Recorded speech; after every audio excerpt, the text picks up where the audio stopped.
It's 6 a.m. I've trained myself to wake up at the same time every day, so I have no need for an alarm clock. My name's Matt, and this is a day in the life of a minimalist. My life is about efficiency, optimization, multifunctionality. Nothing goes to waste. You may notice that I don't have a garbage bin. That's because I don't have anything to throw away. This may look like just a normal cereal bowl to the non-minimalist, but to a minimalist, it's also a coffee cup. If it does not add value to my life, I get rid of it. Some have asked me, what about things that bring you joy? I got rid of that as well.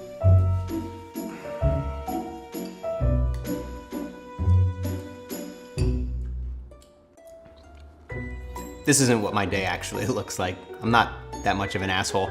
You guys want to see what an actual day in the life of a minimalist is like? Well, I'll show you mine.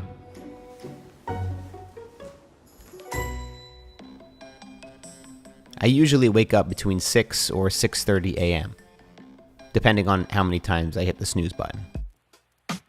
Apart from what you may have heard about minimalists, I do have a toothbrush and I shower daily. True to the stereotype, I actually do wear the same thing pretty much every day. A charcoal t-shirt and a black pair of jeans. I have a stack of the same t-shirt. You know what they say about minimalists and pour over coffee? They're really annoying and they don't stop talking about it. Now, as I make this hipster cup of coffee, I'd love to talk for just a moment about my Patreon account.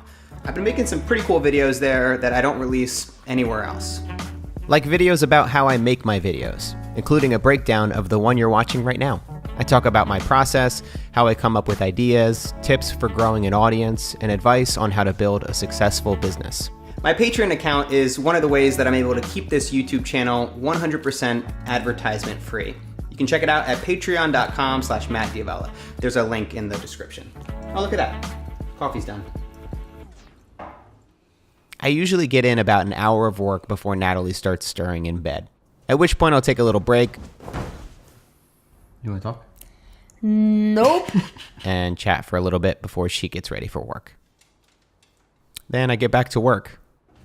As an independent filmmaker, I spend about 50% of my time right here at this desk editing projects. When I first started out, I worked with only clients. So clients would pay me to make weddings, bar mitzvahs. Eventually I graduated to working with startups and tech companies. But to this day, even now that I'm working only on original projects like my podcast, YouTube videos, and feature films, much of my time is spent editing. Now, I know not every filmmaker loves editing, and that's why there's people that exclusively just edit, and there's people who exclusively just direct. But I love something about tackling every part of the process, and to me, editing poses so many challenges.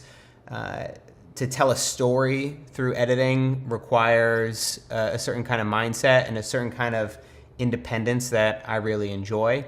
So I'll usually put in about 2 to 3 hours of editing in the morning, at which point around 11 o'clock, I'll get some food, which actually that's right now.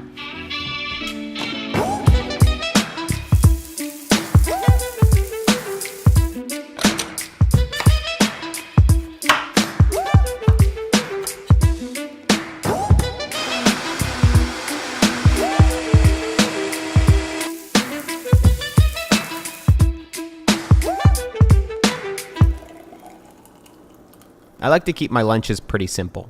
I'll typically make 2 or 3 times as much as I need and save the rest for the next couple days. One of the biggest benefits of working from home is the access to my kitchen. I find I spend less money eating out and I eat much healthier than when I had an office space.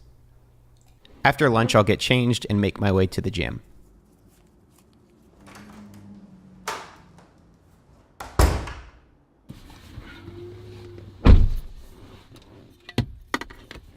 So I've been going to the gym pretty consistently for probably the past 10 years now.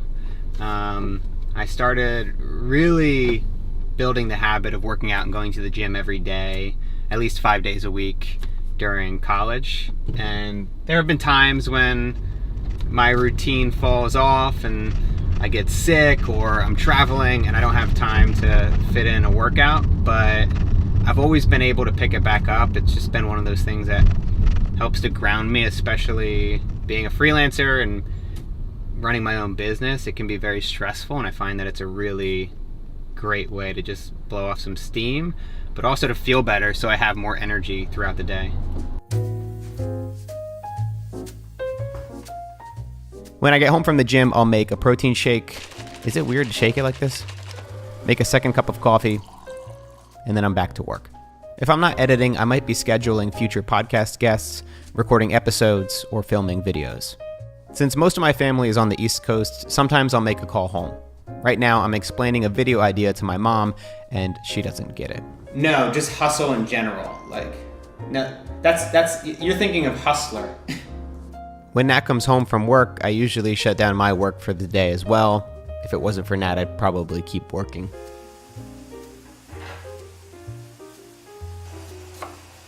So can you give me your best Italian accent? It's a weekend. We went down to an Olive Garden and they had a fantastic dish there called a carbonara and Natalie, and I was like, I don't know.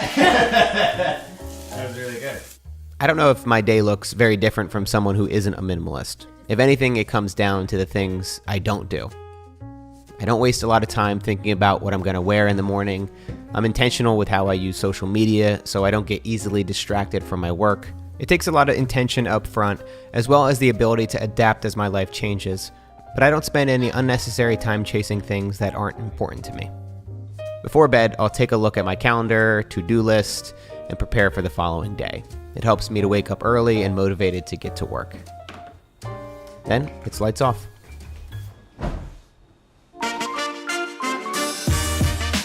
Thank you so much for watching this video. I hope you enjoyed it. You can support this ad-free YouTube channel on Patreon. Go to patreon.com/MattDiavella to get more videos on lifestyle design, business, filmmaking, and creativity. Thanks so much for watching.